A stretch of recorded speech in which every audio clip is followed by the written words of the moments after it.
आइए भगवान की वह अद्भुत कथा को श्रवण करें।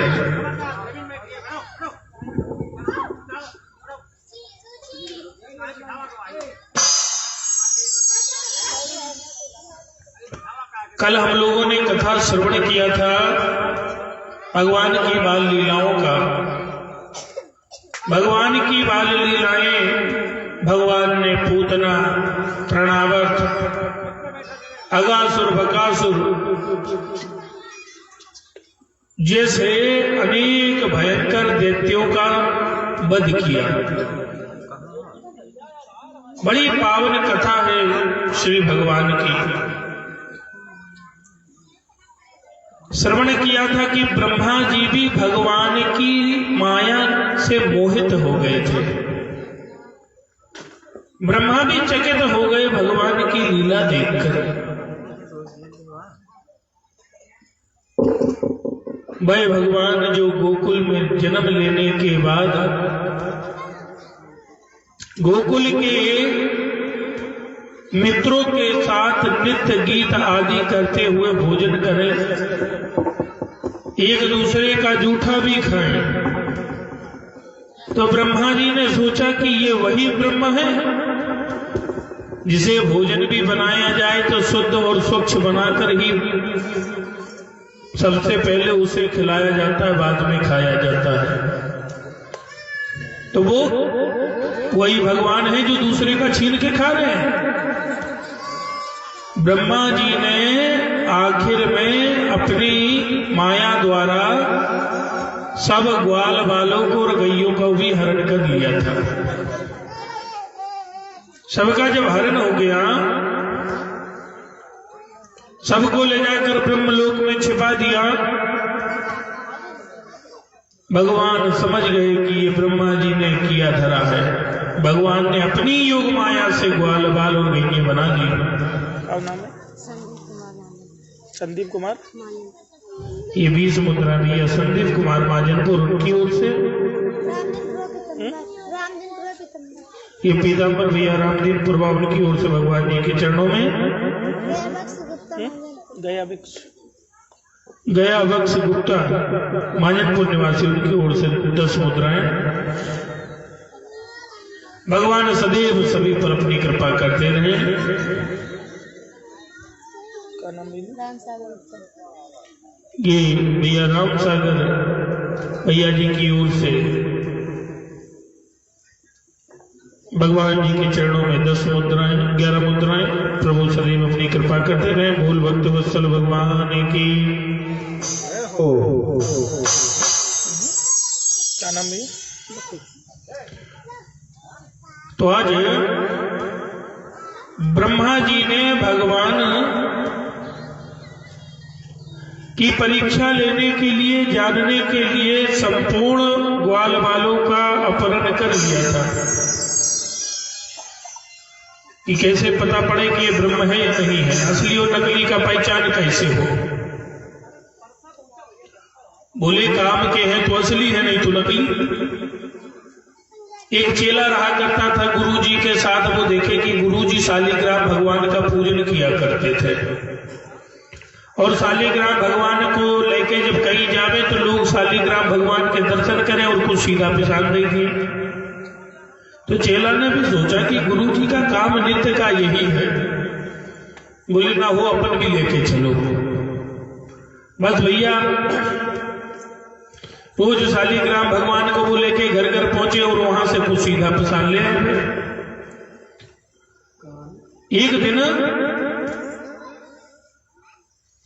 एक दिन क्या होता है कि किसी घर से सीधा मिला, पन्नी में बांधे अपना वो कुआं के किनारे बैठा। तब तक पता पड़ा कौनो कुत्ता उसकी पन्नी उठाई के लेके भागा जाए।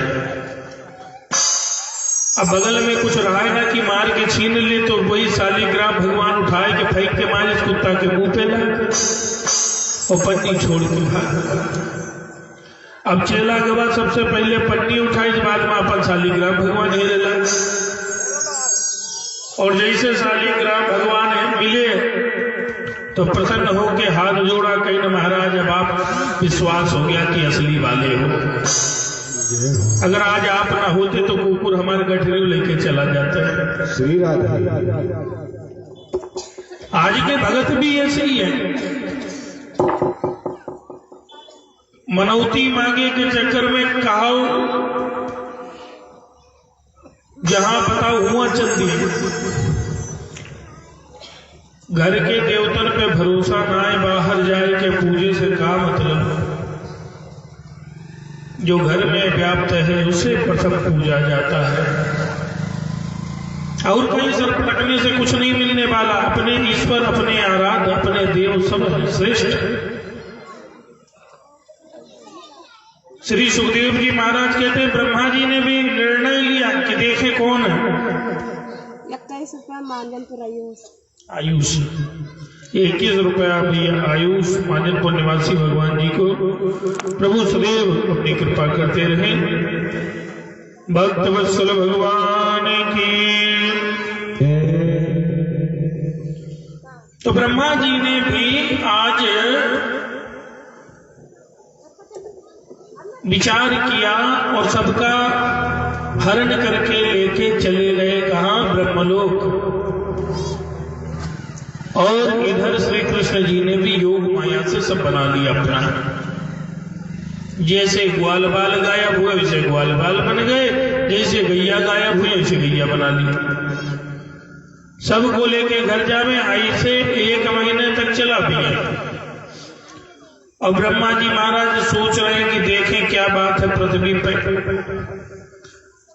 पृथ्वी पर जैसे ही झांका ब्रह्मा जी ने तो देखा कि वही कृष्ण, वही ग्वाल बाल सब घूम टहल रहे हैं। तो बोले हम जिनको उठा के लेके आए थे वो कौन है। उनको देखने गए तो वो ब्रह्मलोक में रहे। अब ब्रह्मा जी सोचे कि ये असली वाले आए, जो जमीन पे हैं वो असली आए। ब्रह्मा विस्मित तो हो गए और बाद में जब वो ना समझ पाए तो श्री कृष्ण जी के चरणों में गिरे, प्रभु क्षमा करो, गलती हो गई, हम आपको नहीं समझ पाए। जेहि जानत तेहि देहु जनाई, जेहि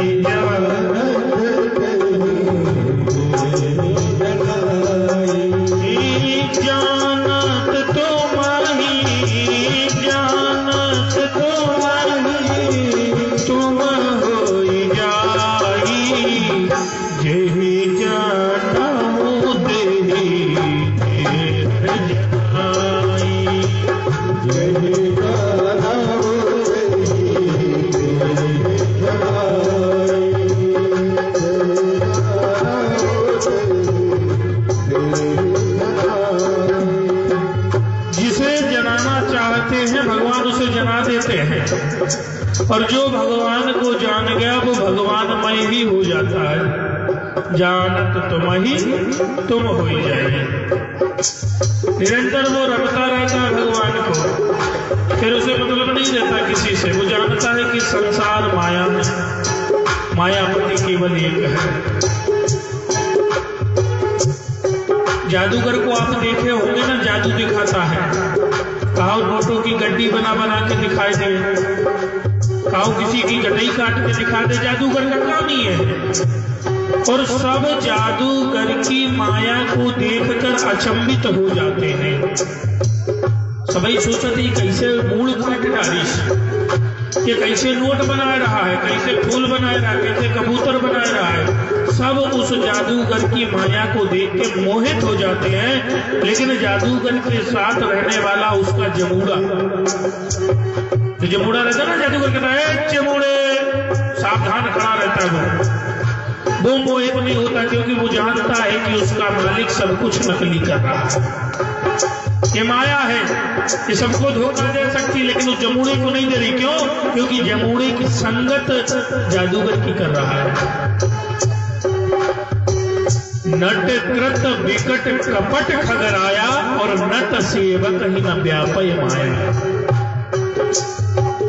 ये नट का जो नट है कौन है? जादूगर कौन है? ये भगवान। नट कृत कपट खगराया, ये काकभुसुंडी जी कहते हैं ना कि हे खगेश, हे गरुड़, ये जो मायापति की माया है सब मोहित हो जाते हैं। लेकिन मायापति की माया से कौन नहीं मोहित होता? नट सेवक ही न व्यापय माया। नट का जो सेवक होता है उसे माया व्याप्ति नहीं है। और हमें क्या बनना है? हमें उनका सेवक ही बनना है, तब जाके हमें माया से छुटकारा मिलेगा। और माया से जिस दिन हम छूट जाएंगे उस दिन संसार के बंधनों से भी मुक्ति है। मुक्ति का मतलब ये नहीं कि वे खुद चले गए, नहीं सोचो कि मुक्ति का मतलब वैकुंठ। मुक्ति का मतलब है कि व्यक्ति की परेशानियों से मुक्त हो गए। क्योंकि हानि लाभ जीवन मरण जो सब विधि हाथ, सब कुछ परमात्मा के हाथ में, तो दुखी हुई के करोगे क्या? जब हमारे बस का है ना तो वो मैं चिंता करे फायदा का, सब उन्हीं के हाथ में है। घरा में जो चक्की होती, चक्कीबा जो चलाई जाती है, ध्यान से देखो वहां जो डाला जाए, जैसे चना डाला जाए और चक्किया चला दियो तो समूला दाना फूट जाता है, एको दाना बचता ना है। ऐसे ये संसार वो चक्किया जैसा है, जब चलता है और मानो दाने के समान उसमें पड़े हुए हैं, और जब चलता रहता है तो उसमें पिस रहे हैं माया में। लेकिन उस चक्की में भी कुछ दाने बचते हैं। बचते हैं ना? कहाँ बचते हैं? नहीं पता ना।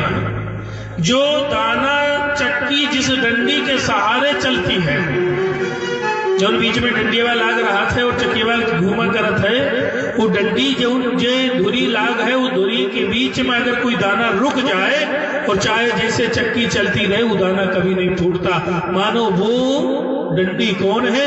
वो डंडी परब्रह्म परमात्मा की है। हमें उनकी शरण में जाना है, चाहे जैसे चक्की चले, कोई दिक्कत है।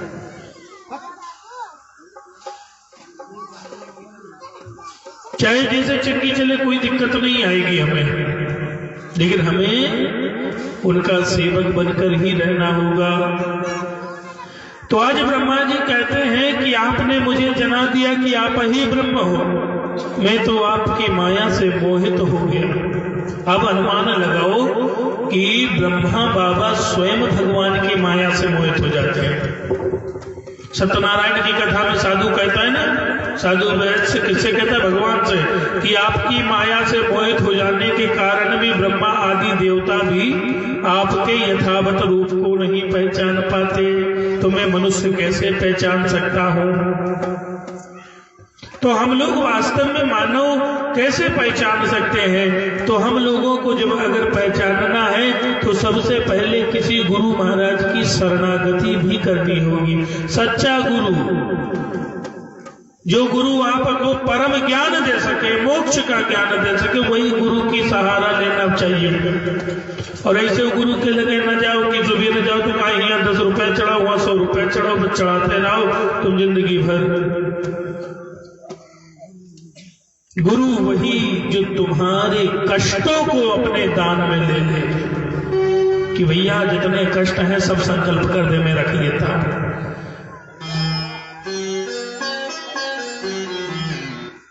तो वही गुरु कृपा करता है। इसीलिए जीवन में प्रत्येक व्यक्ति को गुरु बनाना चाहिए। गुरु भवसागर से पार कराने का सबसे सरल साधन बताता है। और जेकरे गुरु नहीं है संसार में ओकरा जीवनो बेकार है। बिना गुरु के कुछ होने वाला नहीं, इसलिए सबको गुरु बनाना चाहिए। गुरु भगवान का दूसरा स्वरूप है। वो निराकार ब्रह्म को जनाने का माध्यम गुरु बनता है।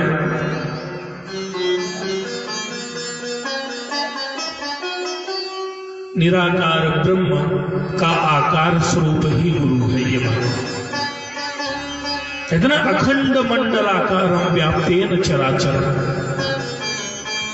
इस अखंड मंडलाकार में जो चराचर में व्याप्त है, ऐसे सदगुरु को मैं नमस्कार करता हूं। और कब्बो कब्बो केहू के जीवन में गुरु आ जाए तो पता पड़े केहू के कारण गुरु भी न मिल पावे। दूसरे के दुर्गुण के कारण भी कभी कभी सदगुरु की कृपा नहीं मिल पाती। कबीरा संगत साध के जो गन देखी बात, जो गन देख छुदेह नहीं सोही गंध सुहाता। इतर बेचने वाले के साथ में यदि आप टहलो, जो इत्र बेचता है उसके साथ में केवल टहल लो, खरीदो मत, तब वो इत्र की खुशबू आती जरूर है। क्या नाम है? नमो अरुण कुमार। ये 21 मुद्रा में अरुण कुमार, उनकी ओर से भगवान जी के चरणों में नारायण कृपा करें। इत्र बेचने वाला जो सेंटवा जगह कहा थी, अंग्रेजी में परफ्यूम कहा लगे, तो इत्र बेचने वाले के साथ में आप दिन भर टहलिए, खरीदो 1 रुपया का भी नहीं, लेकिन आपको खुशबू आती रहेगी। उसकी संगत का असर है कि उसकी जो पास वस्तु है उसकी खुशबू से आप प्रसन्न हो रहे हो। उसी प्रकार कहा है, संगत ही गुण आवत है और संगत ही गुण जाए। जे दिन भर गलियावा करे ओकरे साथे रहा तो कौनो न कौनो दिन तो पक्का है मुंह से गाली निकलबे करिए, आज निकाल निकले। तो संगत का असर बहुत होता है। तो पता पड़े कभी गुरु मिल भी जाए तो कोनो ऐसे निर्गुरे के मुंह लग जाए कि गुरुओं भाग गए उनके। एक किसान खेत में काम कर रहा था, एक दिन एक संत महाराज आए तो कहा गुरु मंत्र दे दो। तो संत ने कहा कि गुरु मंत्र में थोड़ा खर्चा लगता है। बोले पूजा पाठ होगी तब तुम्हें गुरु मंत्र देंगे, एक थोड़ा पूछा लेके आओ, काने में मंत्र पढ़ा जाए। तो बोले महाराज आप घर पर बैठो, हम अभी सब व्यवस्था करते हैं। और गुरु महाराज को बताया कि वो अद्वै खेत छोड़ के जो पहला घर है वो हमारा है। और ये भैया बाजार चले गए। और किसान की जो पत्नी रहा है, वो जिस किसान भगत रहा है उसे 4 गुनी वो उनसे आगे रहा है। जैसे देखें द्वारे बाबा बैठा है, बस कहीं नहाई दवा खर्चा करे बाबे।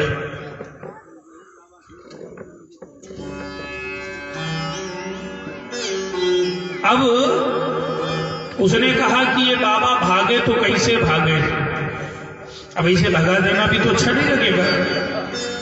बस तुरंत गई, बाबा के पांव में गिर गई, अरे महाराज आपके दर्शन से तो मेरा घर तृप्त हो गया, भाई पुनीत आज ही आए गिरे हो, मेरा घर ही पुनीत हो गया।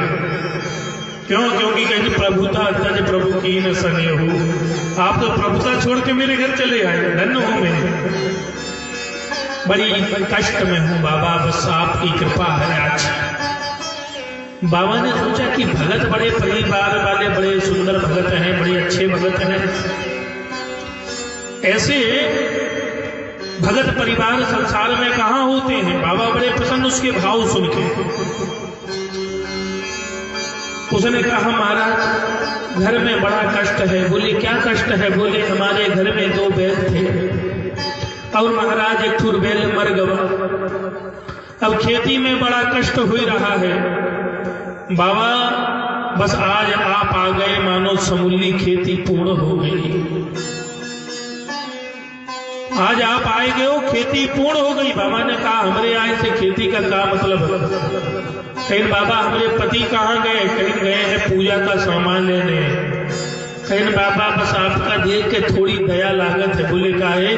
कहीं वो पूजा का सामान लिए ना आए गए हैं।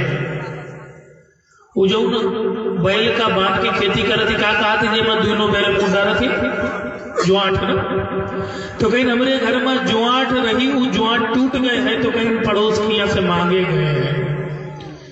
कहीं नहीं जुआट का हुए, कहीं नहीं एक माँ बैल रहे, दूसर माँ आप रही हो। बाबा कहे दादा कहूँ सही, मैं तो नहीं खाई ना सोएगा। कहीं बस बाबा रुको मैं जल लेके आ रही हूँ। और बाबा उठाई अपना झोला निकल लिया। और बाबा जैसे निकले, इधर किसान भैया पहुंचा घरे, पत्नी से पूछा गुरुजी कहाँ हैं? बोले कहूँ गुरु? अरे गुरु दक्षिणा में जुआठ मांगत रहा। कहीं जुआठ मांगत रहा है? कहीं घर में तो 4-5 ठूर रखी रही, एक ठूर दे देते। तो कहीं रुआ जाती, देखो मन करे जाओ दे आऊं। बस भैया तुरंत जुआठ टंगी रही, अंदर से निकाल के कंधा टांगी तो भाग गुरुजी के लगे।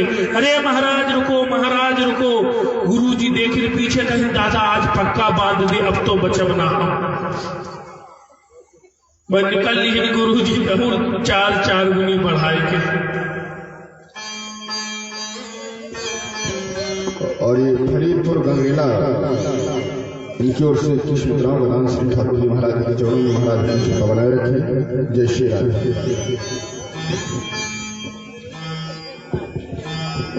तो पता पड़े गुरु आवे और गुरु के यही गत हुए तो का कहना गुरु फिर काहे द्वारे आवे।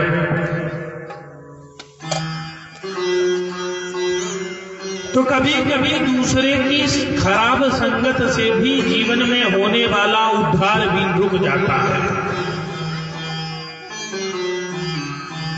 गुरु सद्मार्ग बतलाए, कोई बिरले ही वहाँ जाए।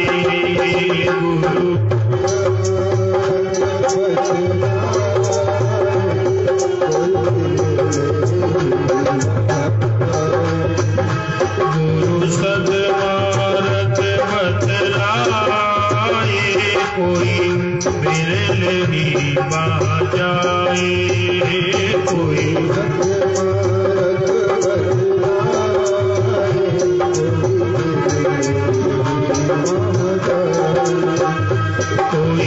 बिरले ही वहाँ जाए। कोई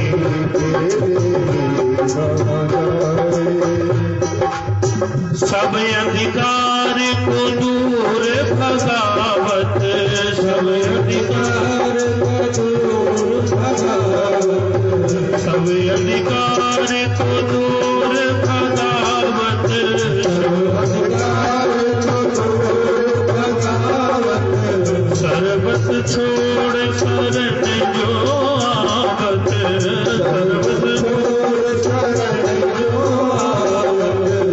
गुरु परमेश्वर से मिलाए, कोई बिरले ही वहाँ जाए।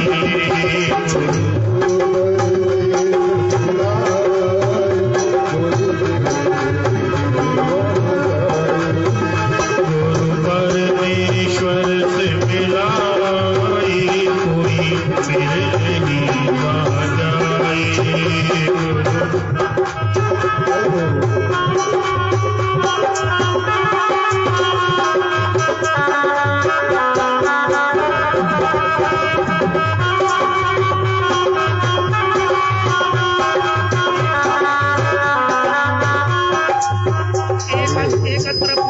ये भाई हमारे सत्यम भैया जी रामपुर निवासी, सत्यम भैया रामपुर निवासी को 11 प्रणाम बदान श्री ठाकुर जी महाराज के बनाए थे।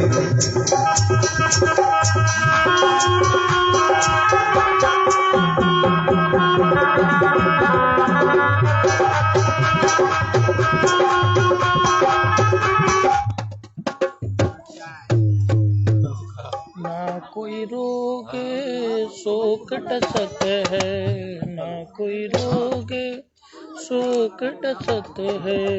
सारी विपदा पल में हरत है। गुरुवंतर ज्ञान जगाए, कोई बिरले ही वहाँ जाए।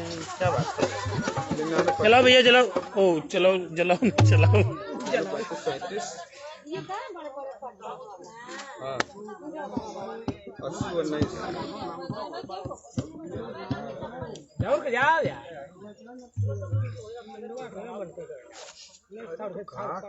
वहू का करे की जवाबदारी भी।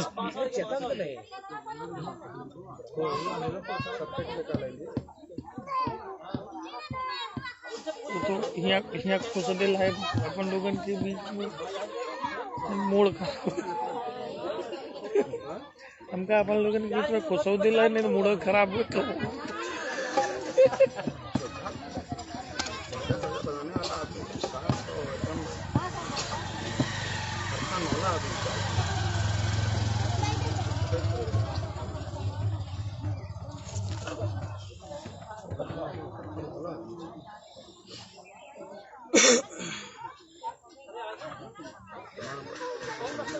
जुआट तो रोहिया रखी का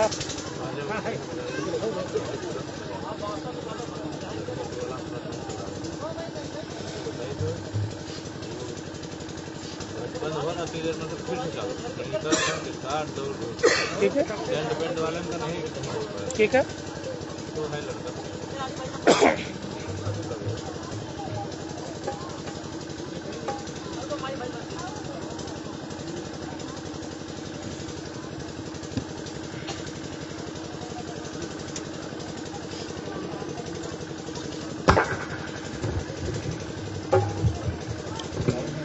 हरिओम। गुरु सद्मार्ग बतलाए, कोई बिरले ही वहाँ जाए।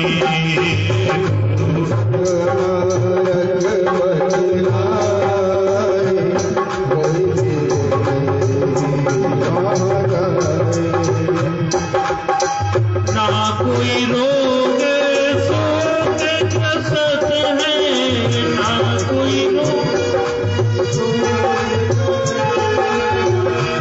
कोई रोग शोक कसत है। सारी विपदा पल में हरत है। ना कोई रोग शोक कसत है। सारी विपदा पल में हरत है। गुरु अंतर ज्ञान जगाए, कोई बिरले ही वहाँ जाए। गुरु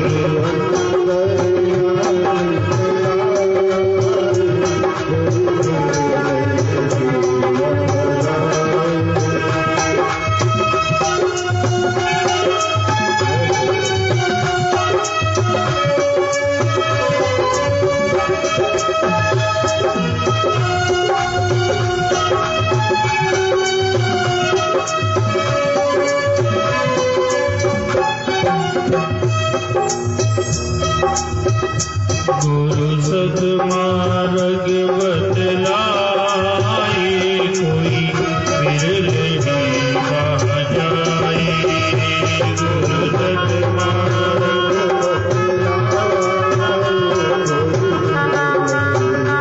सद्मार्ग कोई बिरले ही वहाँ जाए। गुरु सद्मार्ग देने वाला है, गुरु सद्मार्ग बताता है, लेकिन कोई बिरले जिस पर परमात्मा की कृपा होती है वही सद्गुरु की शरण में जाता है। आज ब्रह्मा जी भगवान से प्रार्थना करते हैं कि नाथ, आपने मुझे जनाया है कि आप ब्रह्म हैं।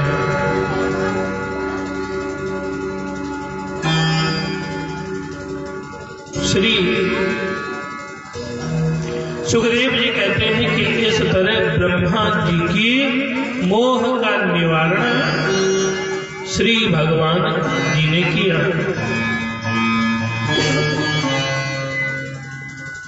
ब्रह्मा जी के मोह का निवारण श्री भगवान जी ने किया।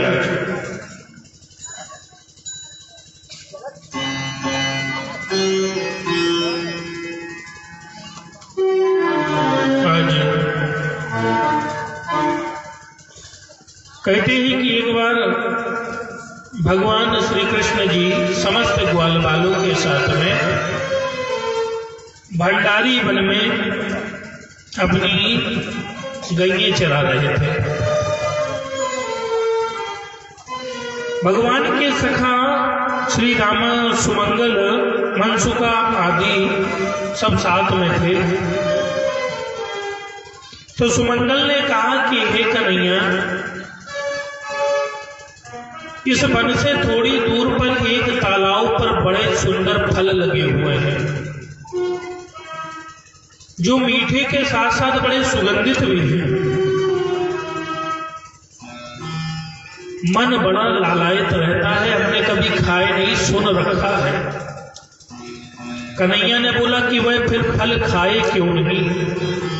बोले लाला, फल इसलिए नहीं खाए क्योंकि वहां पर एक धेनुकासुर नाम का बहुत बड़ा भयानक राक्षस रहता है। देखने में गधा जैसा लगता है राक्षस। कन्हैया, अगर आपकी इच्छा हो फल खाने की तो चलो। ग्वाल बालों ने सोचा कि कन्हैया नहीं जाएंगे, लेकिन कन्हैया बोली चलो, क्या दिक्कत है? सुमंगल बोला लाला पक्की बात है? बोले हाँ पक्की बात है, चलो। बोले कहीं ऐसा ना हो कि हम लोग फंस जाए, राक्षस वह पकड़ ले जाए। बोले चिंता मत करो, मेरे रहते कुछ नहीं होगा। और भैया चल दिए कन्हैया जी सबको लेके। अब जैसे ही उस वन में पहुंचे तालाब के किनारे, तो बलराम जी महाराज ने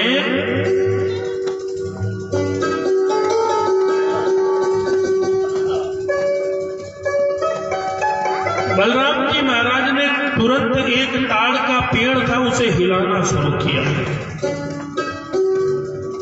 और जैसे हिलाने लगे, पेड़ पे से फल गिरने लगे, ताड़ के फल।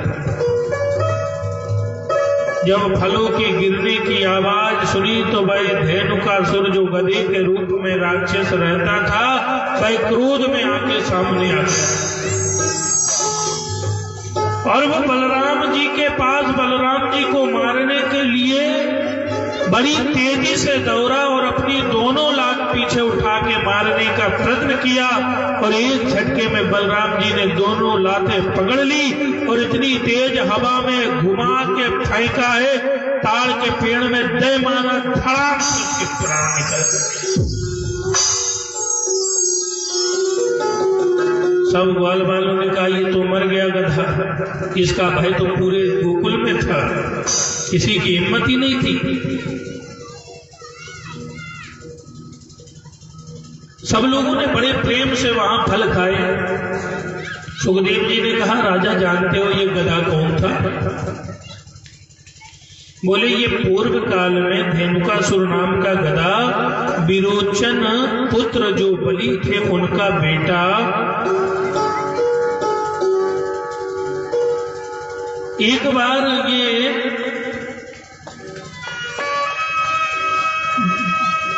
गंधमादन पर्वत पर जहां दुर्वासा ऋषि जी बैठे थे, ध्यान लगाए उस जगह जाकर ये अपनी पत्नियों के साथ नृत्य गीत आदि कर रहा था। घुंघरूओं की तेज आवाज से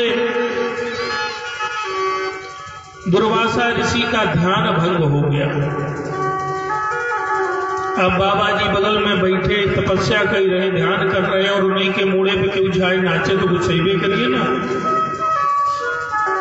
बस गुस्सा में श्राप दे दिया कि जिस तरह तू गधे की भांति यहाँ उछल कूद कर रहा है, जब श्राप देता हूं तो गधा बन जा।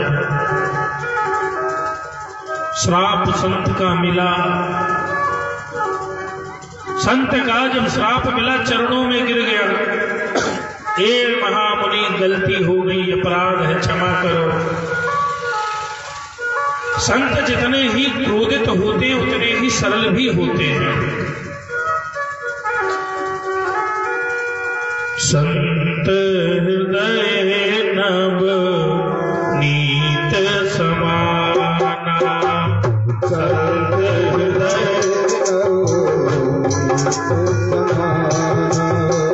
संत हृदय नव नीत समाना,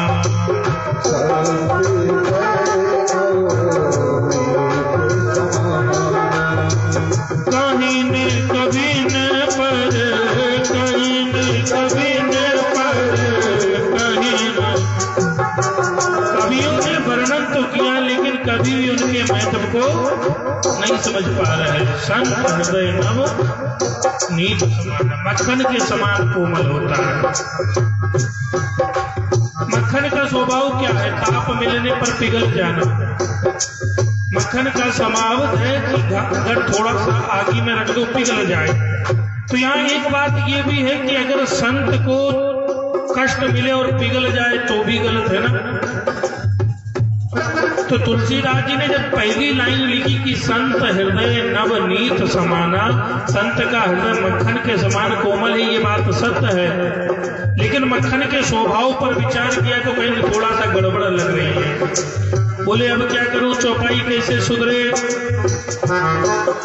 तो बोले हनुमान जी महाराज तोते का रूप धारण किए, कहीं न कभी पर कहीं। कवियों ने वर्णन भी किया है लेकिन कभी भी उनके वर्णन को शुद्ध नहीं कर पाए।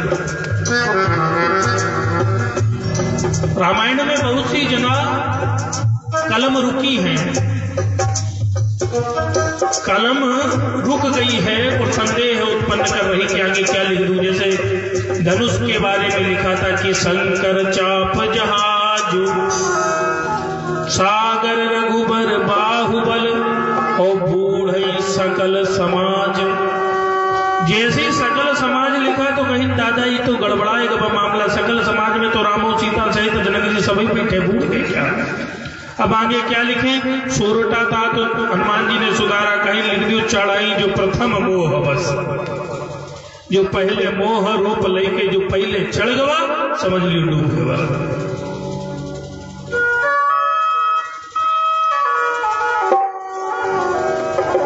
आज विवाह पंचमी है। आज की जो तिथि है पंचांग के हिसाब से आज पंचमी तिथि है।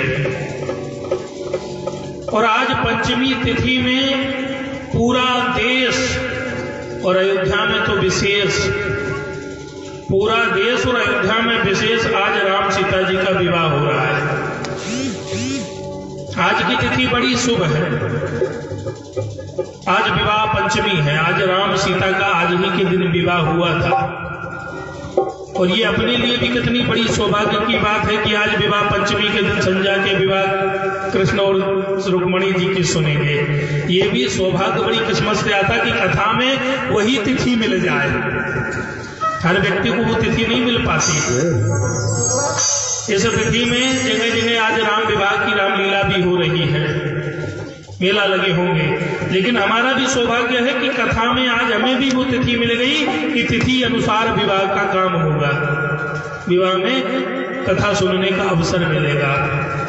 तो ऐसे अवसर को भी व्यर्थ ना गवाएं, क्योंकि राम जी के विवाह में कृष्ण जी के विवाह की कथा संबंध बिल्कुल मंगलमय है। इसलिए श्याम की कथा तो बिल्कुल छोड़ना मत।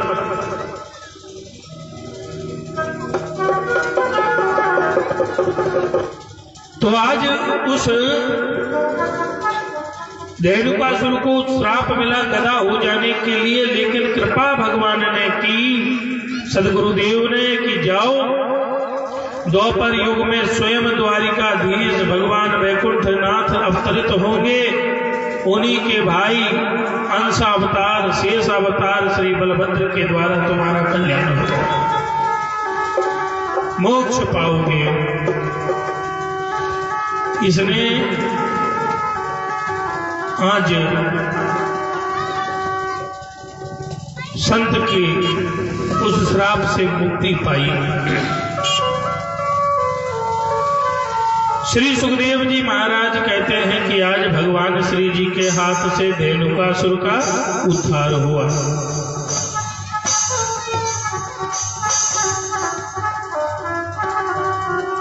एक बार की बात है, कुछ गायें यमुना जी के घाट पर गई और जल पीते पीते मर गई। यमुना के घाट पर पानी पीते पीते मर गई गैया। अब ये हुआ कि ये गाय आखिर मरी तो क्यों मरी। तभी किसी ने दूर से देखा कि उस जल में एक भयंकर 5 मुंह वाला नाग रहता है। बोले कौन नाग है? कालिया नाग।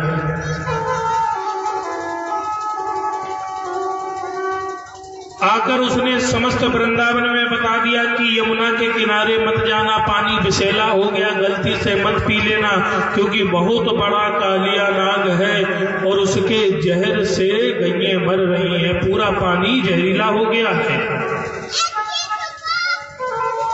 बचपन का रोक दीन, कहीं खेले ना जाए वो यमुना के किनारे, नहीं उठाए ले जाए सामने।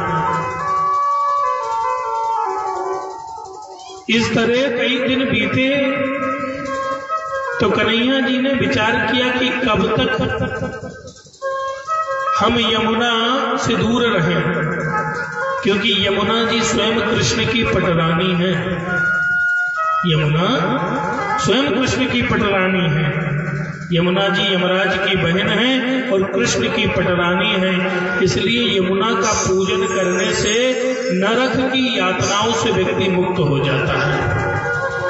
कृष्ण कृपा तो होती है, लेकिन साथ में भाई का कर्तव्य भी कुछ होता है ना। तो यमराज ने भी कहा कि जो यमुना में स्नान करेगा उसे नरक की यातना नहीं मिलेगी। यमुना जी कहाँ बहती हैं?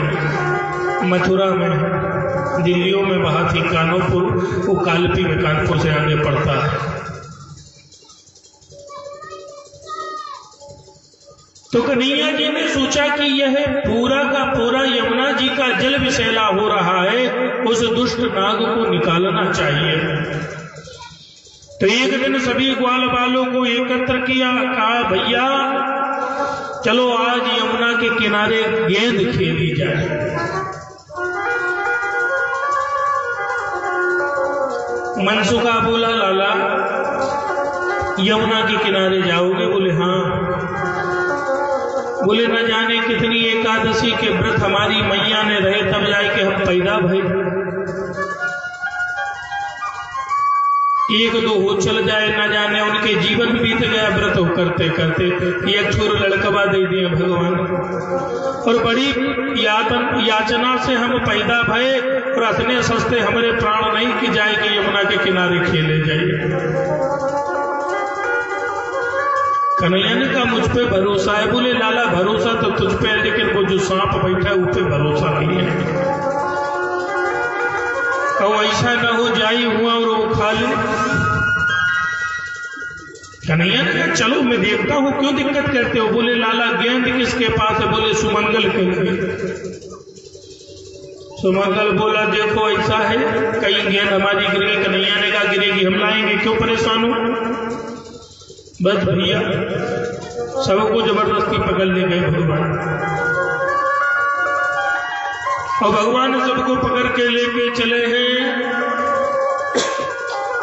हर काली दह पे खेलने आयो री मेरो प्यारो सो कन्हैया। काली खेलो आयो रे मेरे प्यारो सो कन्हैया। काली आयो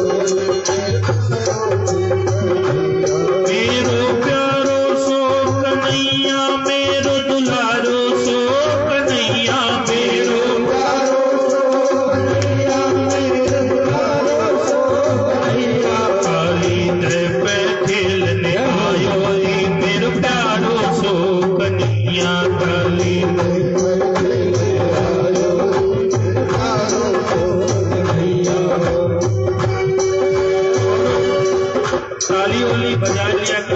लोगों, भाई आज की कथा और कल की कथा है, 2 दिन और सुनाऊ भाई, और 2 दिन का प्रेम से सुनो लियो, किंचा भजन में ताली बजाए लियो।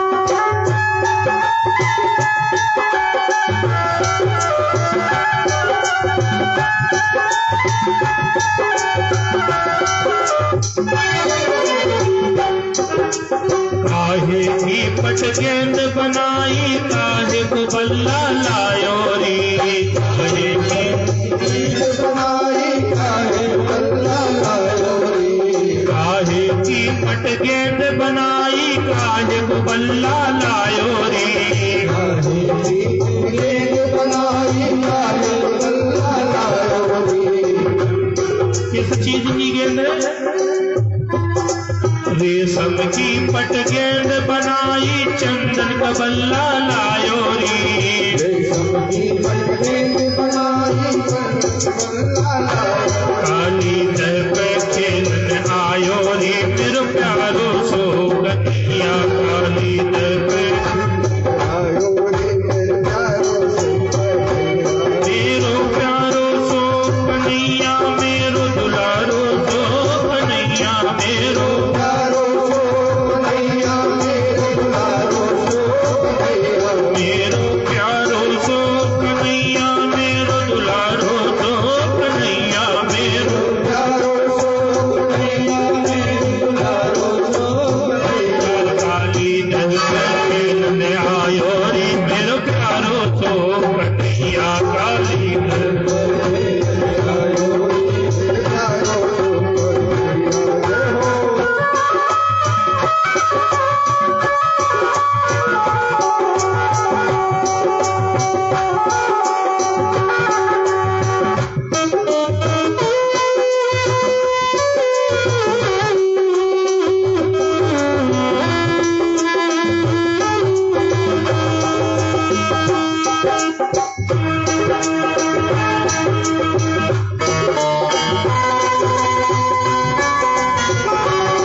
काली दर पे खेलने आयो रे, मेरे प्यारो सो कन्हैया, काली दर पे खेलने आयो रे, मेरे प्यारो सो कन्हैया, काली दर पे खेलने आयो रे, मेरे प्यारो सो कन्हैया।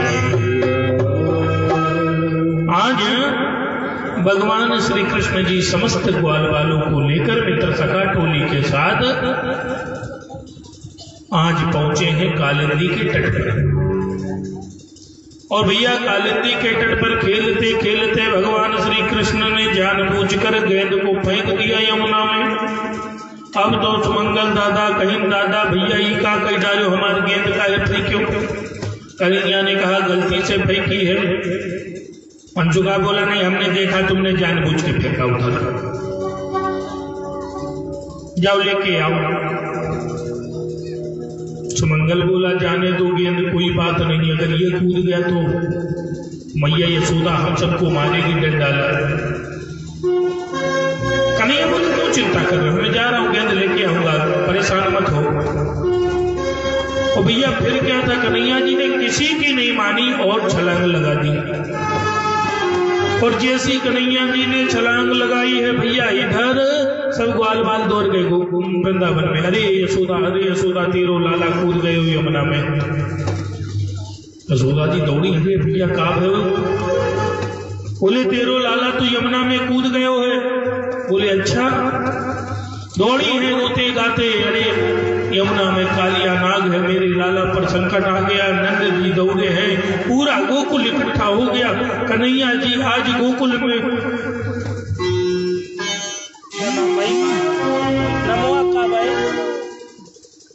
नाम का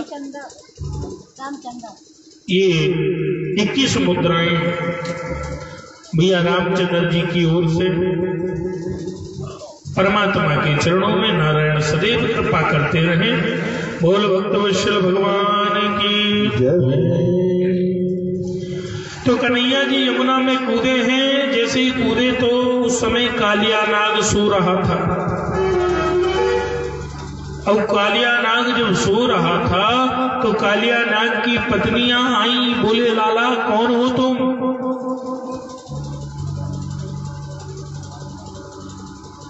इस यमुना में कैसे आ गए? जितने जल्दी हो निकल लो, नहीं तो मेरे पति जाग जाएंगे और तुम्हें खा लेंगे।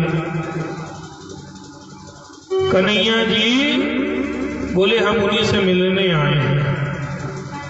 पत्नियों ने कहा कि अरे महाराज जानते नहीं, बहुत खतरनाक है,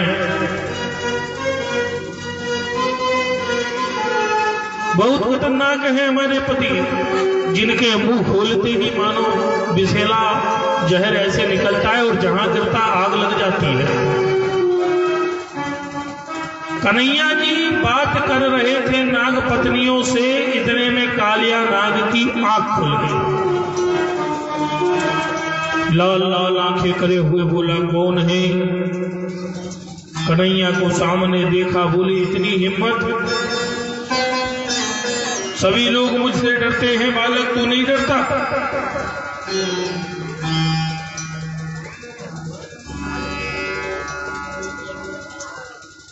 बोले तू नहीं डरता? कन्हैया बोले हमसे तो दुनिया डरती है, हम आपसे क्यों डरे? और जैसे ही कन्हैया जी पर फन से अपने फुफकार मारी, कन्हैया जी ने तुरंत हट के उसकी पूंछ पकड़ ली और पूंछ पकड़ के जोर से पटकनी लगाई, धड़ाम से मुंह के बल उसको गिरा। फिर उठा दे, फिर पटके कालिया नाग। इतना पटका कि उसके जो विषैले दतवो रहे वो टूट गए। कालिया नाग के मुंह से खून निकले, कहन बस रहा जो भैया बहुत मारो। सांप हाथ जोड़ के प्रार्थना करने लगा, लाला मुझे छोड़ दो।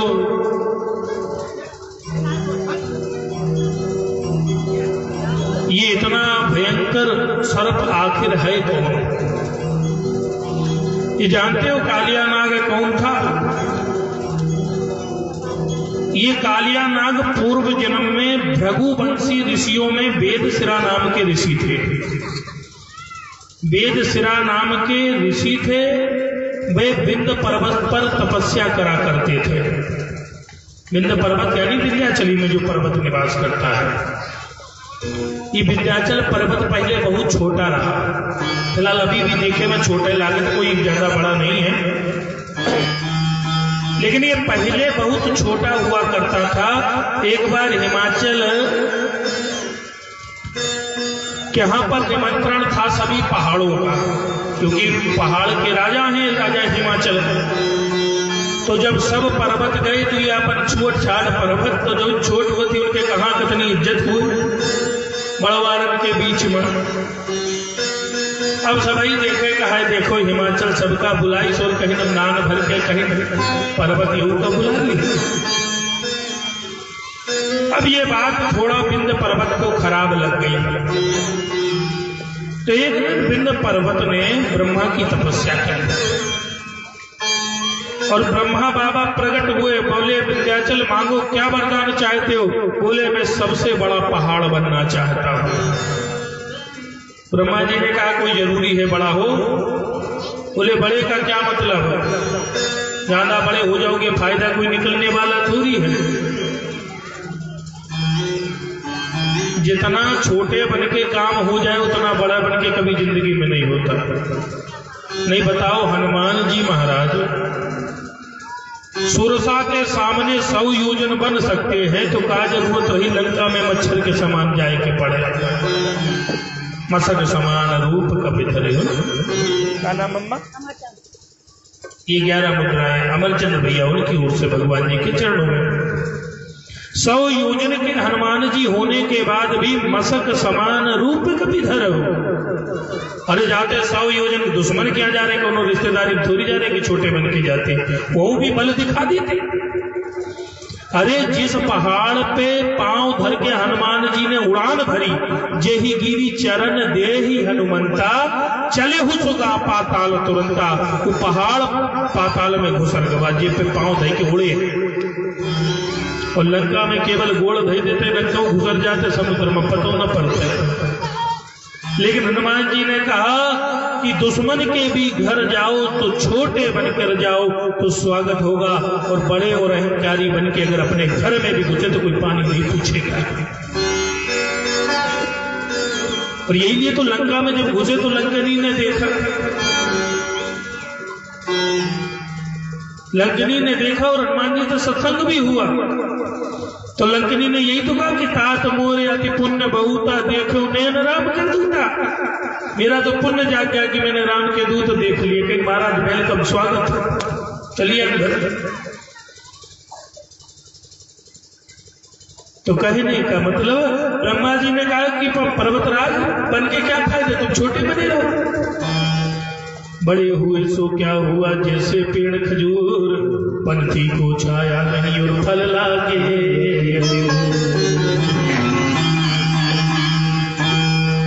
विंध्य पर्वत ने कहा नहीं, इज्जत की बात है, हमें बड़ा करो, कहीं जाओ बड़े हो जाओ।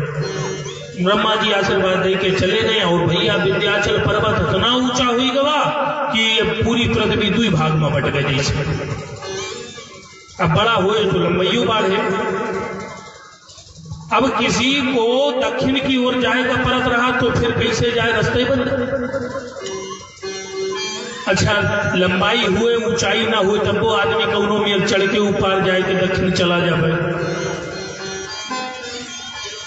लेकिन लंबाई भी आसमान में घुसरी जा रही है कि वहां जाए जाता आदमी मर जाए। अब ऊपर जाए कैसे, अब सब परेशान है, कहीं नहीं तो मामला गड़बड़ हो गया। अरे हिमालय तो उधर कोने में है, एक जगह अपने जगह स्थिर है, उसके पीछे कुछ ही नहीं। लेकिन एक पीछे तो आधा भारत बसा है। अब सब देवता लोग पहुंच गए, सब देवता लोग पहुंचे। ब्रह्मा जी लगे कहीं कोनो जुगाड़ बताओ, वरदान आप दिए हो। ब्रह्मा जी बोले ये सब हम नहीं जाने। तो बोले कौन जाने, कहीं इसका गुरु काम कर सकता है। बोले कि गुरु कौन है? बोले अगस्त मुनि। बोले अगस्त जी हैं? बोले हाँ। जाओ अगस्त जी से कहो कोई व्यवस्था बताए, अपने चेले को समझाएं। ब्रह्मा जी से कहीं ना आप कम नहीं हो, वरदान दे के अब कहा तो दूसरा समझावे जाए। बोले हम तो मौके पे समझावा, नहीं समझे तो क्या करें।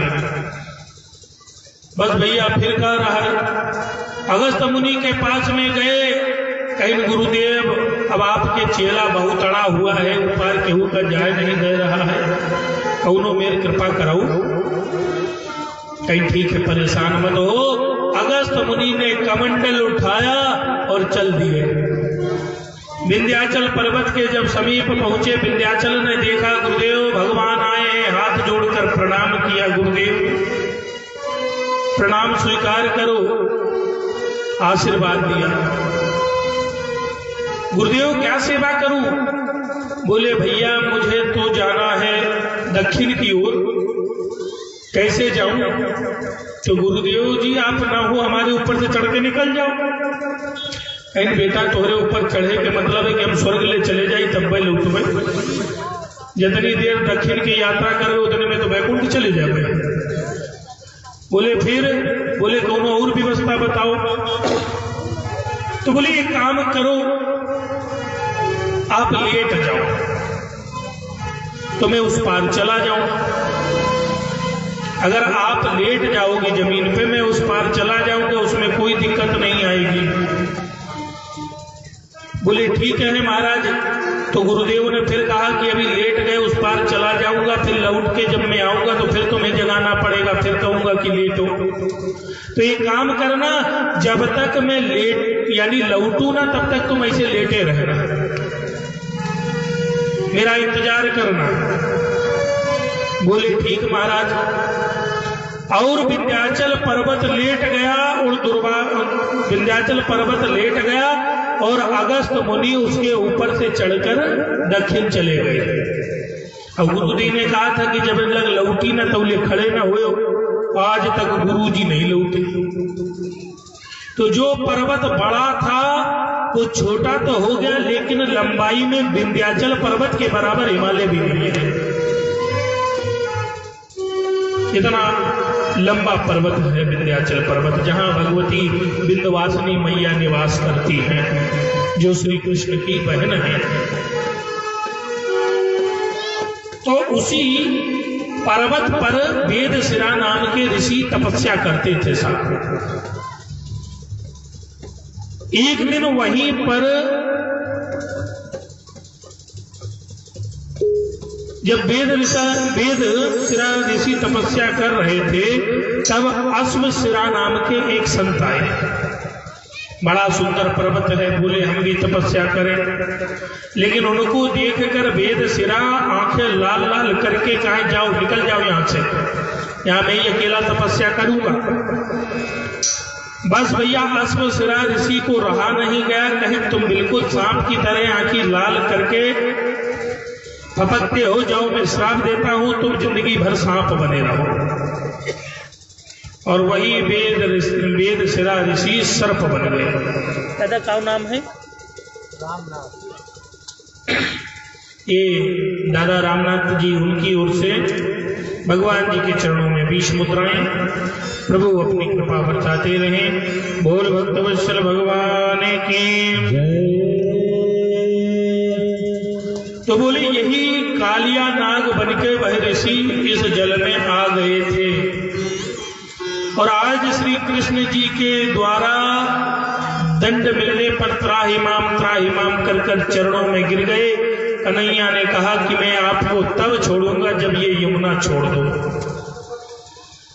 तब हाथ जोड़कर कालिया नाग बोला, महाराज यमुना छोड़ के अगर मैं चला गया तो मेरे प्राण चले जाएंगे। बोले क्यों? बोले आप ही के वाहन गरुड़ मुझे खाते हैं, गरुड़ का भोजन ही सिर पर है और मेरे पीछे पड़ा है, और इस जगह गरुड़ जी आते नहीं है, यमुना पे गरुड़ जी नहीं आते, इसलिए मैं यहाँ पर बच के चला आया हूँ। बोले क्यों, यहाँ क्यों नहीं आते? बोले एक बार यहाँ पर सौरभी ऋषि तपस्या कर रहे थे, और उनके बार बार मना करने पर गरुड़ जी ने मछली उठा के उनके पास में फेंक दी, और वहीं खाए बैठ के तो गुस्से में श्राप दे दिया कि दोबारा यहाँ आओगी तो मर जाओगी तुम। तो मैंने ये बात हमका पता पड़ गया, हम यहीं चले आए। आज श्री भगवान ने कहा अगर ऐसी बात है तो भगवान कालिया नाग पर थन पर सवार हो गए और नृत्य करने लगे। भगवान नृत्य करने लगे कि भगवान की चरण पादुकाएं कालिया नाग के थन पर आ जाएं।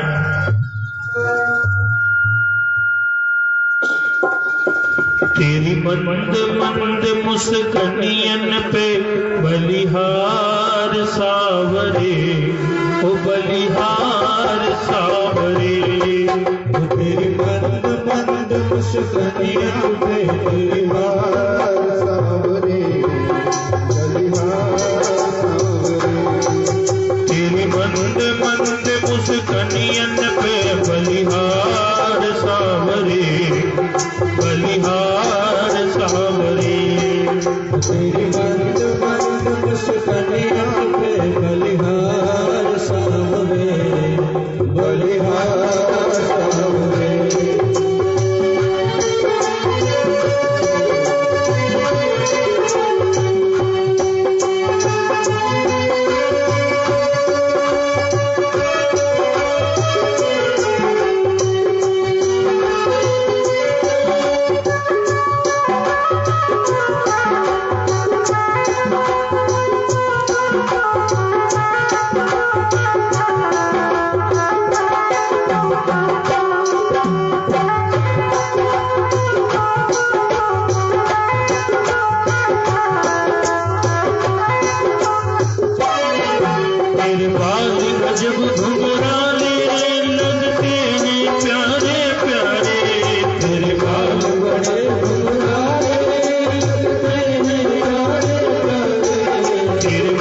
अजब घुंघराले बादल हो जैसे काले, तेरे बाल बड़े घुंघराले बादल हो जैसे सारे, तेरे बाल अजब घुंघराले बादल हो जैसे काले, तेरे बाल अजब घुंघराले बादल हो जैसे काले, तेरे मुकुट किया लटकनियन पे बलिहार सावरे, बलिहार सावरे। कनिया पे बलिहार कनिया पे बलिहार सावरे, बलिहार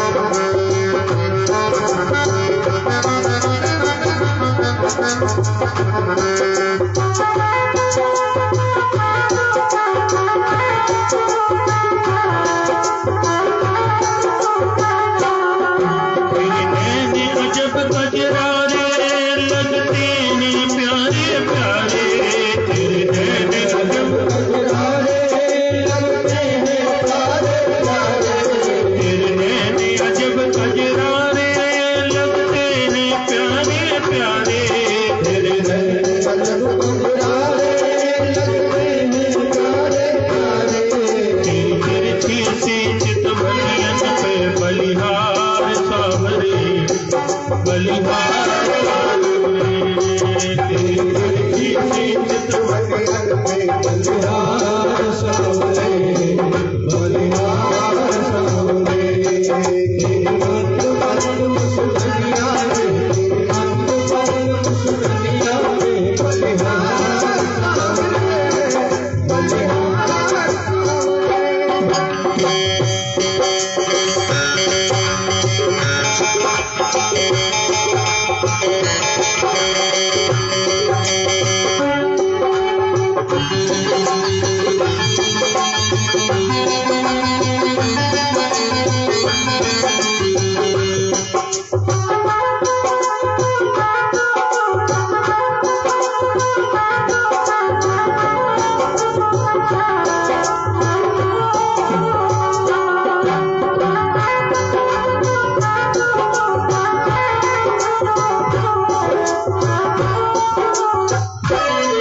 तेरी चाल अजब मतवाली लगती है प्यारी प्यारी, तेरी चाल अजब मतवाली लगती है प्यारी प्यारी, तेरी चाल अजब मतवाली लगती है प्यारी प्यारी, तेरी चाल अजब मतवाली लगती है प्यारी प्यारी, लगती है प्यारी प्यारी, लगती है प्यारी प्यारी, लगती है प्यारी प्यारी, लगती है प्यारी प्यारी, तेरी चाल अजब मतवाली लगती है प्यारी प्यारी, तेरी चाल अजब मतवाली लगती है प्यारी प्यारी, तेरी पायल की छनकार पे बलिहार सावरे, बलिहार सावरे। तेरी पायल की झनकार पे बलिहार सावरे, बलिहार सावरे, तेरी अंत बंद मुस्कुरायन पे, तेरी अंत बंद मुस्कुरायन पे बलिहार सावरे, बलिहार सावरे।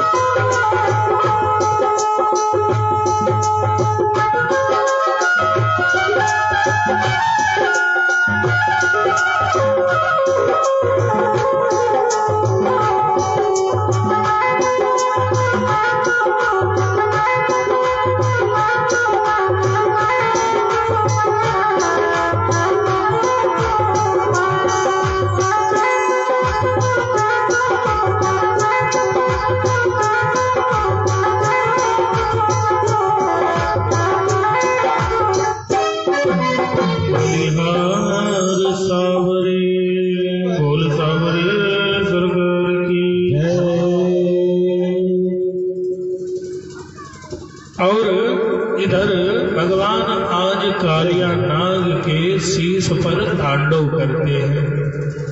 तांडव गत मुंडन पर निरखत बनवारी, पम पम पम पम फटकत फन फन फन फन फटकत, बम बम बम विनती करत नाग बधुआली, तांडव गत मुंडन पर निरखत बनवारी।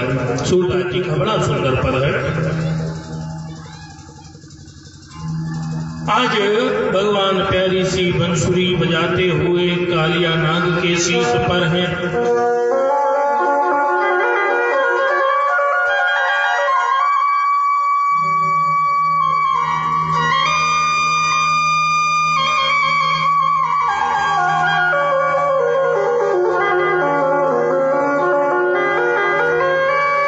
सब गोकुल के लोग यमुना के बाहर खड़े उदास दुखी चिंतित थे कि जैसे ही श्री कृष्ण की बंसी की आवाज सुनी है, सबकी चिंता दूर हो गई कि कन्हैया सुरक्षित है। आज भैया कन्हैया उस सर पर नाचते हुए आज कालिंदी यमुना के बाहर चले आए और सांप प्रणाम कर कर भगवान को वहां से रमण द्वीप को चला गया। सांपों का जहां निवास है, सांप रमण द्वीप के रहने वाले हैं। उस रमण द्वीप में सांप चले गए। श्री सुखदेव जी महाराज कहते हैं कि इस तरह राजन आज भगवान श्री कृष्ण ने कालिया नाग पर कृपा की। भक्त वत्सल भगवान कृपा जिस पर कर दे। क्या नाम है दादा? रामचंद्र। ये 20 मुद्राएं रामचंद्र दादाजी उनकी ओर से सदैव नारायण अपनी कृपा करते रहे।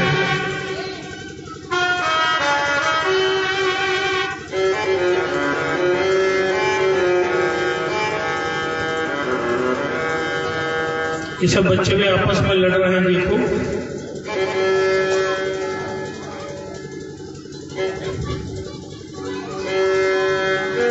थोड़ा शांत कराओ, चिल्ला रहे हैं।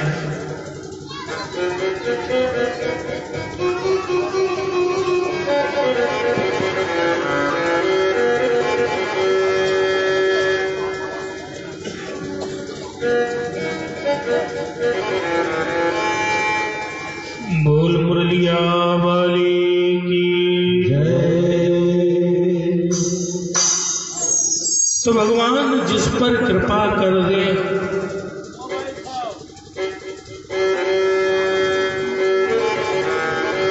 जगन्नाथपुरी में एक संत थे, ध्यान से सुनना, जिनका नाम माधव दास था।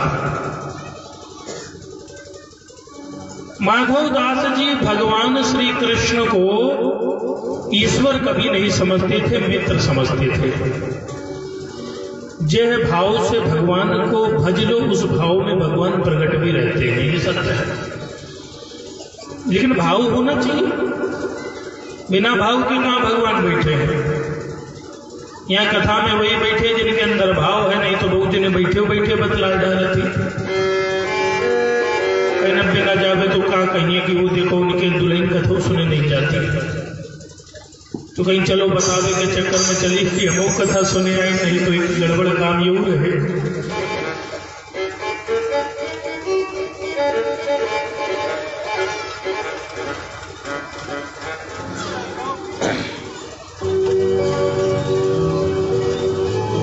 बहुत जगह होता है, पता पड़े घर में दुख पड़ा है तब वो मत सोची के नहीं आवाए।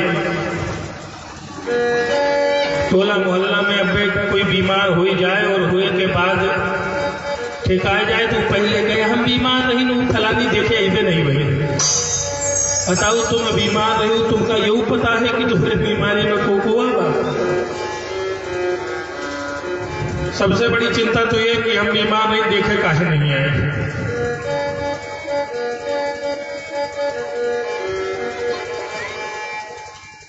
तो माधव दास जी का भगवान के प्रति प्रेम जैसे दोस्त होते वैसे रहा। बड़े प्रेम से भगवान से दिन रात बातें किया करते थे। संध्या के समय समुद्र के किनारे दोनों बैठ के बतलाया भी करते थे। एक दिन भगवान ने एक लीला करना चाहा तो माधव दास जी के पास में पहुंचे।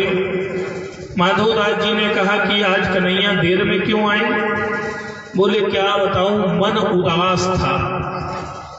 बोले कन्हैया मन उदास था, क्यों? बोले मन इसलिए उदास था कि जब गोकुल में हम रहा करते थे तो वहां माखन चुराया करते थे, और जब से जगन्नाथपुरी आ गए तब से तो चोरी करने को मिली ही नहीं। माधव दास जी बोले कहीं ये सब बचपन की बात है, बचपने में ठीक है, अब बड़े हो गए हो, अब तो जगन्नाथ के आप भगवान हो। अरे जगन्नाथ के नाम से विख्यात हो, दुनिया कहती है जगन्नाथ के भात और जगत पसारे हाथ। आपकी प्रसादी पाने के लिए लोग तरसते हैं और अब आप चोरी की बात करो।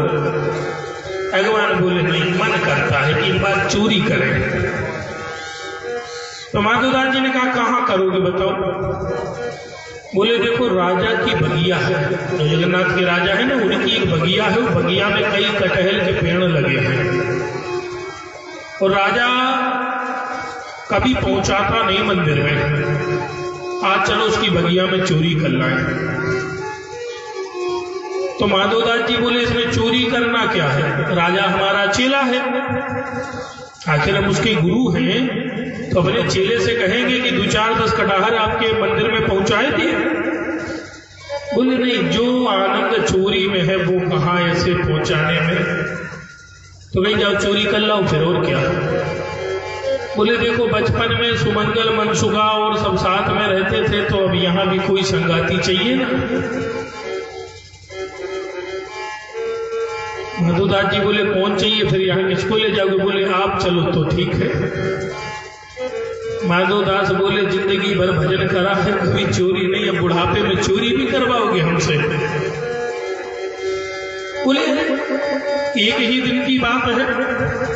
माधवदास जी ने कहा देखो कभी हमने चोरी नहीं की, हमें अनुभव नहीं है कैसे चोरी की जाती, लेकिन इसमें कुछ करना थोड़ी है, थोड़ी फुर्ती रखना बस। कहीं फुर्ती क्यों? बोले कहीं कोनो दौड़ा लिए तो भाग तो सको। अब माधवदास जी फंस गए भगवान की बात में। अब रात्रि का समय रहा है, भगवान माधवदास जी का लेके राजा की बगिया में पहुंच गए और बताया कि माधवदास देखो जैसे इशारा पायो बस तुरंत निकल ली हो, नहीं गड़बड़ हो जाएगा मामला। बोले ठीक भैया, आज तुम्हारे चक्कर में चोरी और करना पड़ रहा है। बस फिर क्या था, माधवदास जी महाराज से कन्हैया जी कहते हैं कि वो सामने जो पेड़ दिख रहा है उस पेड़ पे चढ़ जाओ, कटहल ढूंढ लो। बोले हम ही चढ़े? भगवान बोले और कौन चढ़ेगा, अब आप ही आगे आओ। कहीं ठीक बेटा देखता हूं। अब माधवदास जी गए पेड़ के पास, तो 2-3 पेड़ लाइन से खड़े, तो वहां से आवाज लगाते हैं अरे कन्हैया कौन सा टूरना है, किस पेड़ पे चढ़ूं? तब तक वहां माली खड़ा था, कहीं रुक अभी आता हूं, कौन से पेड़ पे चढ़ना है बताता हूं। माली जैसे दौड़ के आया, कन्हैया जी ने माधवदास को पकड़ के पेड़ के पीछे लेके कि पागल हो, अभी तो पहले भाई चोरी से पहले डंडा पड़ता। माली ने चारों तरफ देखा, कोई नहीं, तो उसे लगा कि शायद शंका बन गई हो। फिर माली चला गया। अब भैया बताया करेंगे कि इसी पेड़ पे चढ़ जाओ। अब माधवदास जी बेचारे अब कभी पेड़ पे चढ़े हुए, आपन अचला उचला बटोरी और पेड़ पे चढ़ गए। कन्हैया ने कहा वो वाला कटहल ढूंढना जो बड़ा दिख रहा है। तो माधवदास जी ने देखा कि 3-4 ठूल बड़े हैं, कौन कह रहा है? तो कहीं कन्हैया कौन सा वाला? बाल समाधि उठाई सिलट और दौरा, कहीं लोग कहीं नाक पकड़ा गया, चोर कन्हैया गायब। अब माधवदास पेड़े पे। अब माधवदास जी से कहा उतर नीचे। अब बेचारे उतरे आराम से, तो कहीं अचला फंसे तो कहूँ कुछ, बेचारे जबरदस्ती तो ऊपर चढ़ गए। अब नीचे उतरे तो 1-2 लाठी पर हो गए उनके। तो चारों तरफ देख रहे थे। माली ने पूछा किसको देख रहे हो? बोले यहाँ हम अकेले ही हैं क्या? माली बोला और क्या खानदान लेके आओगे? माधवदास जी ने कहा अच्छा फंसाए आज भगवान, पर रात में रस्सी से बांध दिया माधवदास जी को। बोले सुबह राजा के पास तुम्हें लेके चलता हूं। रात भर माधवदास वही बगिया में बंधे रहे और जैसी सुबह हुई और सुबह यह माली माधवदास जी को राजा के पास ले जाने लगा। माली सुबह राजा के पास ले जाने लगा और उधर सुबह राजा बागीचे में टहलने निकले।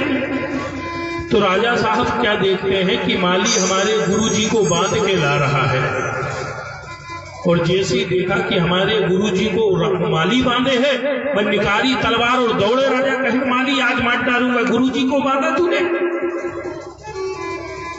और माली को मारने के लिए दौड़े।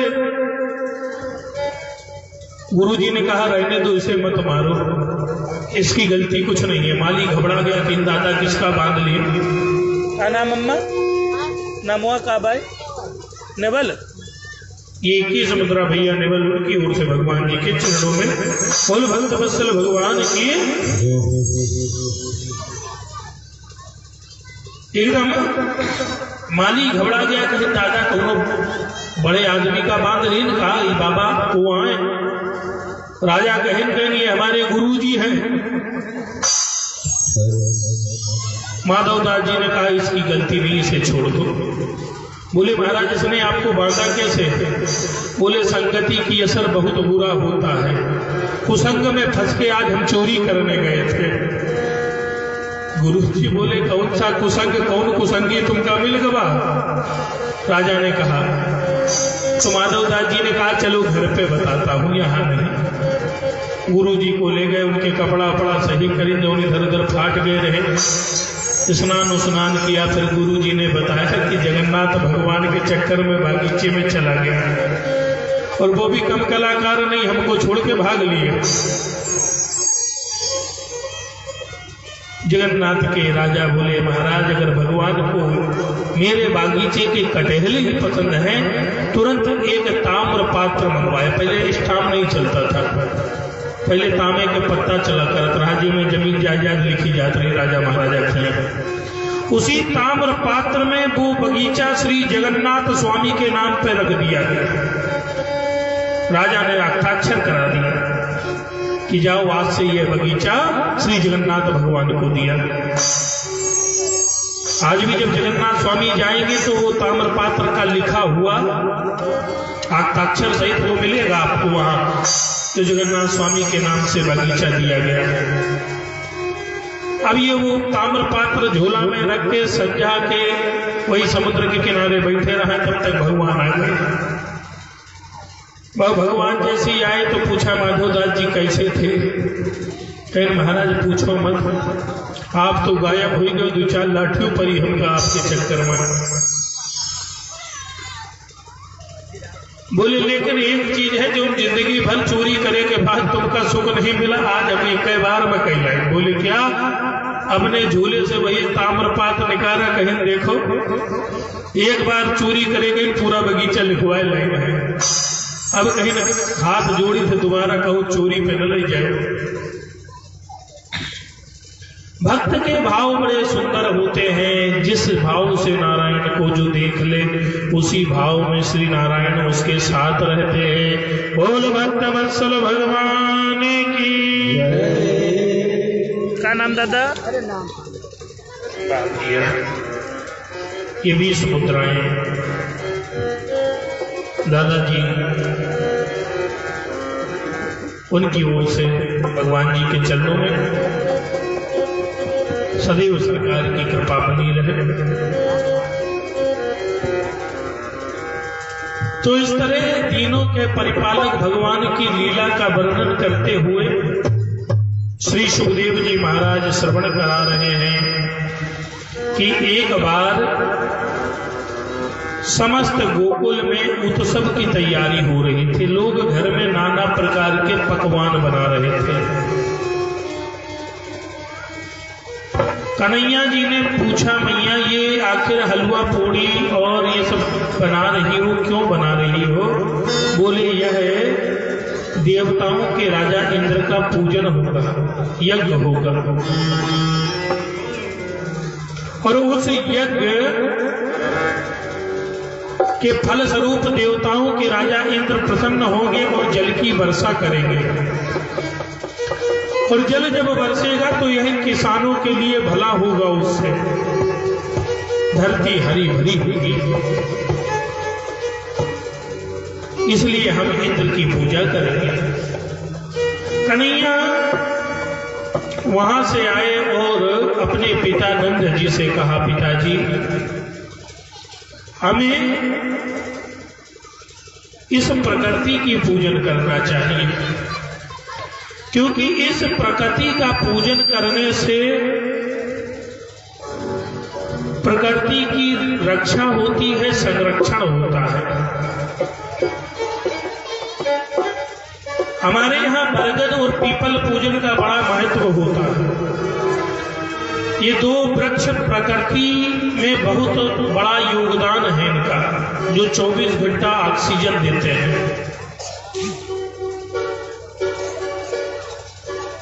तो पूजन का तात्पर्य कि इनका पूजन के माध्यम से इनको बढ़ोतरी भी मिलती है कि नहीं, पीपल लगाएं, बरगद लगाएं, जिससे प्रकृति भी बची रहेगी।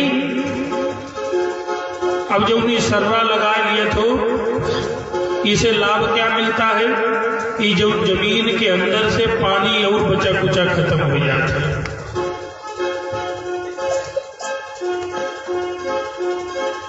लेकिन बरगद और पीपल से लकड़ी तो नहीं मिलती, लेकिन प्राकृतिक संरक्षण में ये बादलों को आकर्षण कर पृथ्वी को जल बरसाने में भी योगदान देते हैं।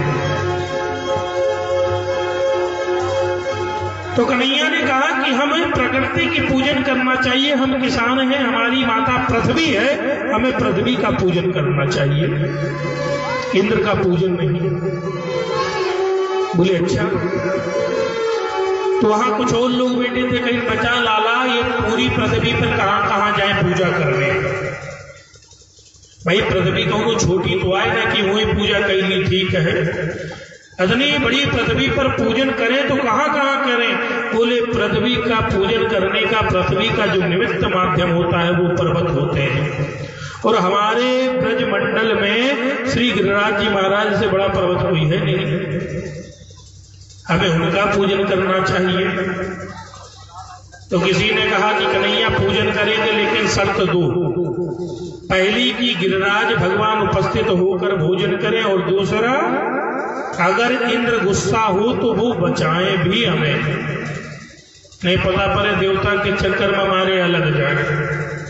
कन्हैया बोले ठीक है, वचन दिया मैंने, और सब लोग गिरिराज जी भगवान का पूजन करने के लिए चले, प्रेम से मंगलमय गाते हुए श्री गोवर्धन महाराज महाराज तेरे माथे मुकुट विराज रहो, श्री गोवर्धन महाराज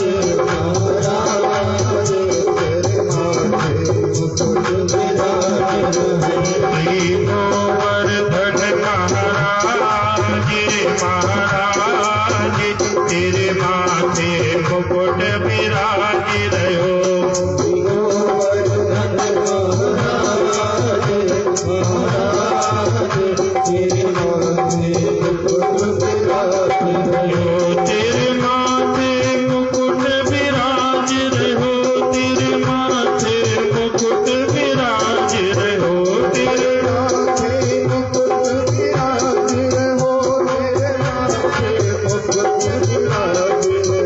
श्री गोवर्धन महाराज महाराज तेरे माथे मुकुट विराज रहो,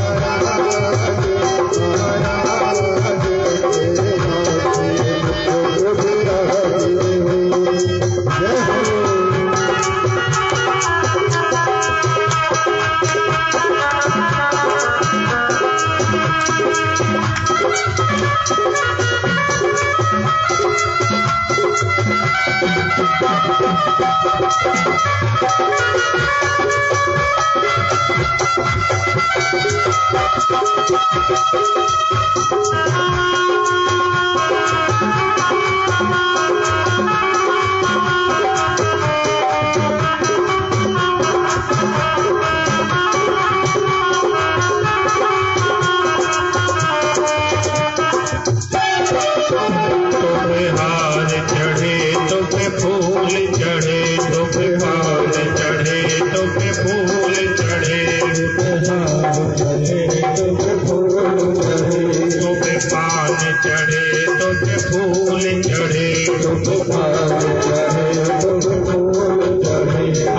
ताली बजाते हुए आप गोवर्धन महाराज की।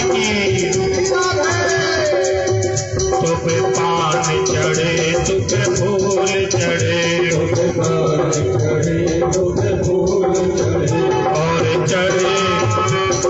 चढ़े दूध की धारे, धारे तेरे माथे मुकुट विराजे रहो।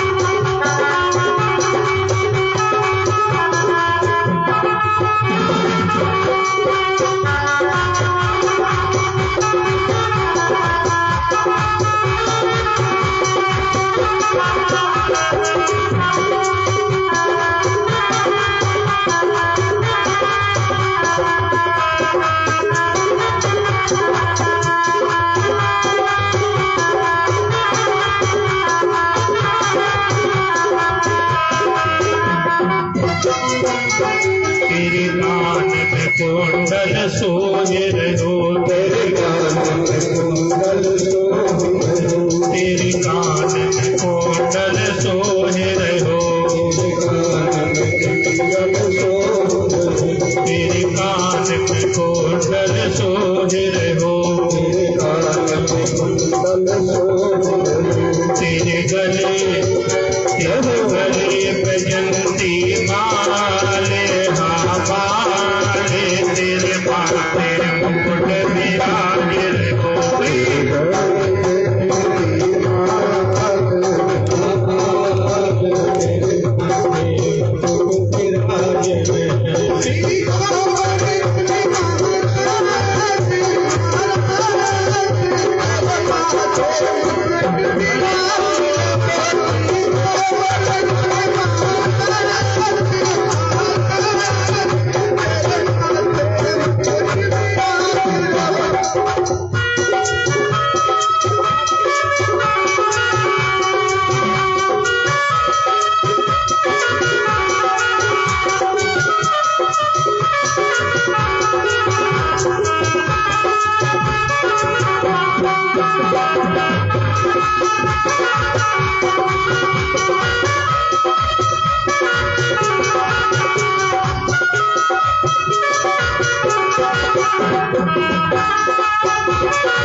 जयकारा बड़े जोर से लगाए। कमाल की बात तो यही। क्या भैया क्या बात है बोल गुरुराज भगवान की जय। इस तरह सभी बड़े प्रेम से श्री गोवर्धन महाराज का पूजन अर्चन कर रहे हैं। प्रेम से भगवान का पूजन किए। भगवान ने उपस्थित होकर भोग ग्रहण किया और सब लोगों को आशीर्वाद दिए और सब लोग अपने अपने घर गए। इधर देवराज इंद्र को पता पड़ा कि आज गोकुल वासियों ने उसको पूजा छोड़कर गिरिराज भगवान का पूजन किया। इंद्र ने तुरंत संवर्धक नामक मेघों को बुलाया और आदेश दिया, जाओ समस्त गोकुल को जल में डुबा के समाप्त कर दो। आदेश जैसे ही संवर्धक मेघों को मिला है, समस्त गोकुलवासी के ऊपर मेघ बरसना शुरू किए हैं। त्राही त्राही होने लगी। गोकुल में दौड़े, कन्हैया रक्षा करो, कन्हैया रक्षा करो। श्री भगवान कृष्ण आज सबको लेकर गोवर्धन जी के पास आए, प्रार्थना की। गोवर्धन जी ने कहा कि हे कृष्ण, मुझे अपनी अंगुली पर धारण करो। एक उंगली पर श्री गोवर्धन महाराज को धारण करते हैं श्री भगवान, और समस्त गोकुल वृंदावन वाले गोवर्धन की तलेटी में पहुंच गए। और इंद्र खूब पानी बरसावे, लेकिन सब सुरक्षित रहा। 7 दिन तक वर्षा हुई। इंद्र हार गया। हारने के बाद पहुंचा भगवान के चरणों में। बोले, नाथ, मैं आपकी माया नहीं समझ पाया। मैं अभिमानी अहंकारी अपना पूजन कराने के चक्कर में आप को समझ नहीं पाया, इसलिए नाथ मुझे क्षमा करो। मेरा अभिमान नष्ट हो गया। भगवान श्री कृष्ण जी की 5 श्लोकों में स्तुति की और भगवान बड़े प्रसन्न हुए। परीक्षित जी ने कहा कि महाराज, इंद्र ने 5 श्लोकों में स्तुति की और प्रसन्न हो गए, और ब्रह्मा जी 40 श्लोक में स्तुति करते हैं, देर से प्रसन्न हुए, ऐसा क्यों? बोले, दोनों का काम गलत है। ब्रह्मा जी ने भी कार्य किया गलत, सब ग्वाल बालों को लेके चले गए, और इंद्र ने जो कार्य किया ग्वाल बालों को परेशान किया। किंतु दोनों में अंतर बहुत बड़ा था। ब्रह्मा जी के कारण मैं ग्वाल बालों से बिछड़ गया, लेकिन इंद्र के कृत्य के कारण मैं समस्त ग्वाल बालों के साथ में 7 दिन तक खड़ा रहा। मेरे साथ मेरे ग्वाल बाल थे, इसलिए बड़े प्रेम से प्रसन्न हो गए। कहीं ठीक, कम से कम साथ है तो रहे थे।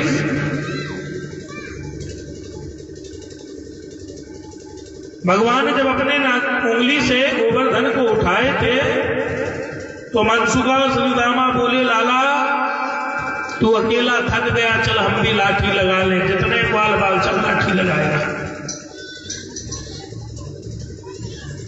तो उसमें मनसुखा बोला, लाला मन करे तो थोड़ा विश्राम कर ले, हमारी लाठी से तो गोवर्धन महाराज टिके आई है।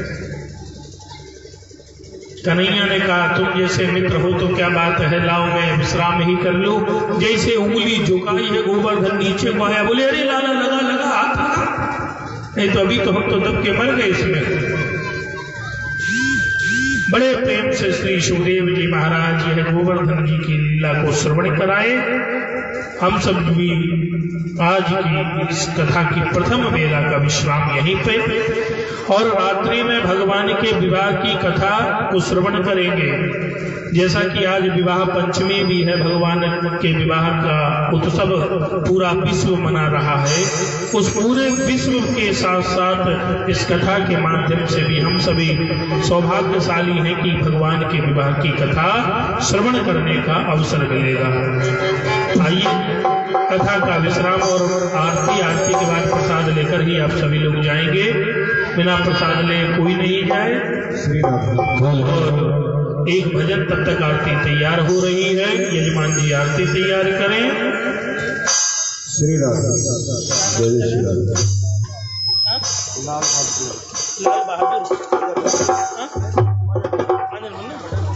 ये 51 रुपये भैया लाल बहादुर भैया माजनपुर निवासियों की ओर से भगवान जी के चरणों में। रामू धनौली श्यामू ये श्यामू भैया धनौली निवासियों की ओर से भगवान जी के चरणों में। प्रभु सदैव अपनी कृपा दृष्टि बरसाते रहें और सभी भक्तगणों पर आनंद की वर्षा करें। का नाम लिखिए दादाजी? हाँ? माता फिर गुप्ता। ये आदरणीय माता फिर गुप्ता जी, उनकी ओर से 20 मुद्राएं श्री भगवान जी के चरणों में। चलिए आरती तैयार हो रही है, प्रेम से भजन।